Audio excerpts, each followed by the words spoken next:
Hello అండి, last షాట్లో కొబ్బరి పాలతో జున్నును ప్రిపేర్ చేశాం కదా. మిగిలిపోయిన ఈ కొబ్బరితో బర్ఫీని అయితే ప్రిపేర్ చేసేద్దాం. బాండి పెట్టేసి అందులో ఒక స్పూన్ నెయ్యిని వేసి కొబ్బరిని అందులో వేసి పచ్చివాసన పోయేంత వరకు వేయించేసుకొని మంచిగా స్మెల్ వచ్చే టైంలో పావు కప్పు పాలను వేసి మొత్తం కలిపేసుకోవాలి.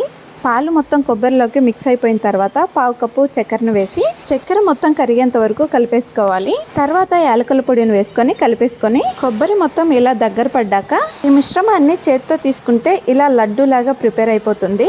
ఆ టైంలో ఒక ప్లేట్లో నెయ్యిని పూసేసుకొని కొబ్బరిని మొత్తం అందులో వేసేసి స్పూన్తో కొంచెం గట్టిగా ఒత్తుతూ ఒక షేప్ వచ్చేలాగా ప్రిపేర్ చేసేసుకొని పైన జీడిపప్పు లేదంటే బాదం పప్పు పలుకులను వేసేసుకొని 1 అవర్ వరకు చల్లార్చేసుకొని మనకు నచ్చిన షేప్లో కట్ చేసేసుకుంటే ఎంతో టేస్టీగా ఉండే కొబ్బరి బర్ఫీ అయితే రెడీ అయిపోతుంది. కొబ్బరిని ఎవరు వేస్ట్ చేయకుండా ఇలా కొబ్బరితో 2 రకాల స్వీట్స్ని అయితే ప్రిపేర్ చేసేసుకోవచ్చు. కొబ్బరి జున్నును ఎలా ప్రిపేర్ చేసుకోవాలో టైటిల్ కింద యాడ్ చేశాను, చూసేయండి. మీరు కూడా ఇలా ఒకసారి ప్రిపేర్ చేసి ఎలా వచ్చిందో కామెంట్ చేయండి. వీడియో కానీ నచ్చినట్లయితే లైక్ చేసి సబ్స్క్రైబ్ చేయండి.